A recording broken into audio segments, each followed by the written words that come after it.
Assalamualaikum warahmatullahi wabarakatuh. Saya Oktavira Snialva Ningrum, LIM C2 Channel 20031, ingin menjelaskan tentang proyek dari mata kuliah Sistem Data Terdistribusi dari Pak Dendra. Yang pertama, membuat 3 user pada database MySQL, 1 user untuk administrator dengan hak full access, 1 user hanya untuk pembuatan tabel baru dan hapus tabel baru. Kemudian yang ketiga, hanya dapat melakukan penambahan, edit, hapus data pada tabel tersebut. Langsung saja kita masuk ke Heidi. Jadi kita pertama-tama membuat query-nya. Langkah pertama, klik ini. Jadi saya sudah membuatnya seperti ini, yaitu create user A untuk user pertama, kemudian user kedua user B, user ketiga user C. Jadi ini sudah sesuai dengan masing-masing fungsinya, yaitu yang pertama, user pertama itu sebagai admin dan seterusnya. Jadi nanti kita klik ini, pasti sudah tampil user A, user B, dan user C.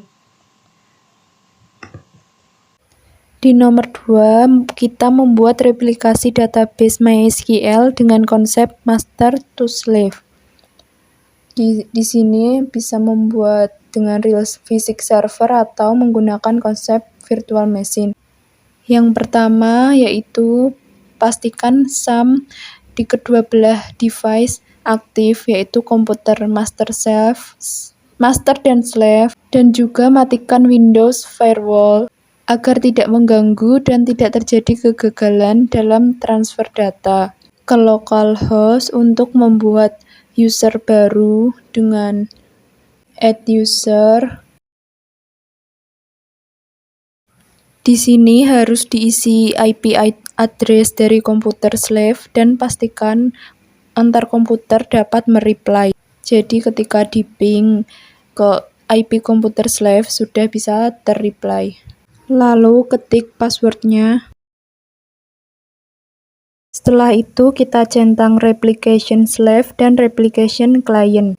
Kemudian klik go. Nah, usernya sudah terbuat. Klik replication. Harusnya di sini master dan slave, tapi punya saya primary dan replika. Primary itu master dan replika itu slave. Klik configure, pilih ignore all database, lalu pilih database yang akan digunakan.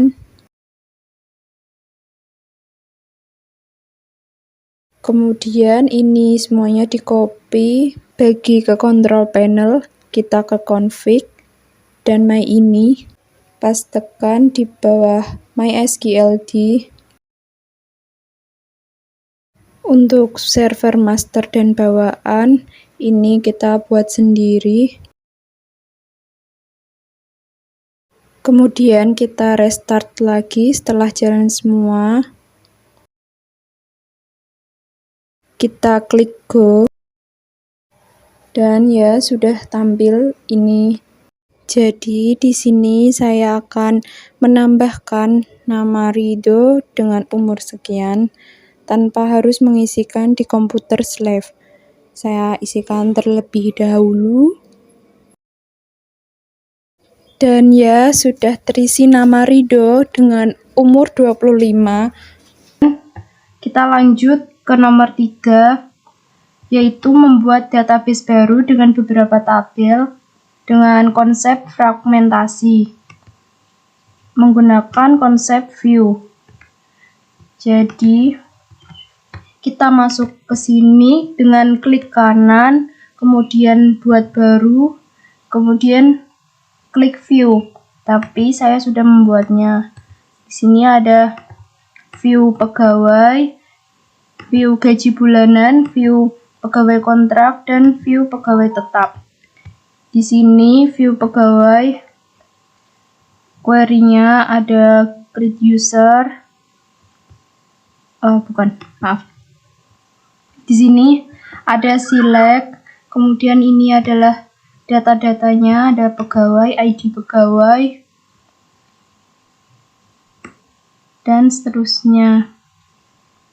Jadi di sini kita algoritmanya undefined seperti ini. Untuk datanya yang akan tampil adalah sebagai berikut. Untuk pegawai kontrak, datanya yang tampil ini ada Jaka, Daniel, alamatnya Banjarmasin dan Medan. Kurang lebih untuk query-nya sama, hampir sama. Kemudian lanjut ke nomor 4. Nomor 4 adalah membuat 2 store prosedur bebas dengan parameternya. Caranya dengan mengeklik database-nya, kemudian klik kanan buat baru dan klik store prosedur. Di sini saya sudah membuat 2, yaitu SP gaji dan SP pegawai. SP gaji seperti berikut. Untuk query-nya, select ini data-datanya, from dari datanya juga untuk bisa join ke ini. Kemudian parameternya di sini ada bulan dan tahun. Kemudian SP pegawai kurang lebihnya sama juga. Ada ini. Jadi untuk memanggil dari fungsi store prosedur ini adalah dengan cara mengeklik query dari user pertama, yaitu dengan mengetik call SP gaji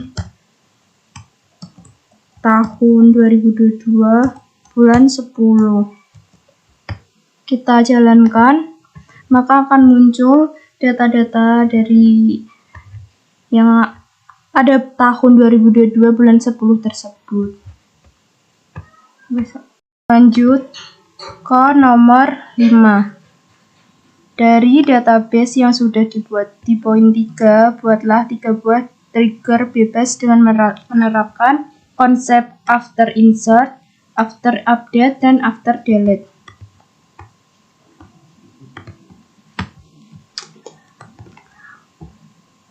Dengan cara klik kanan database-nya, buat baru, kemudian klik trigger. Di sini saya sudah membuatnya. Ada trigger delete, insert. Jadi di sini saya sudah membuat 3 triggernya sesuai perintah, yaitu ada trigger insert gaji, trigger update gaji, dan trigger delete gaji.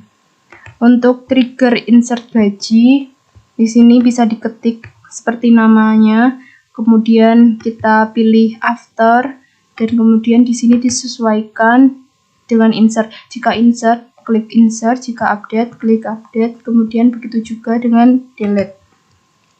Di sini ada fungsi insert into untuk menambahkan tanggal dan keterangan, kemudian values now concat untuk penambahan transaksi gaji, dan lain-lain. Kemudian untuk trigger update, di sini ada fungsi update gaji, kemudian set jumlah, dan where ID pegawai untuk menampilkan ID pegawai. Kurang lebihnya sama, hanya mengubah untuk ini settingannya update dan delete ataupun insertnya. Sekian dari saya, kurang lebihnya terima kasih. Wassalamualaikum warahmatullahi wabarakatuh.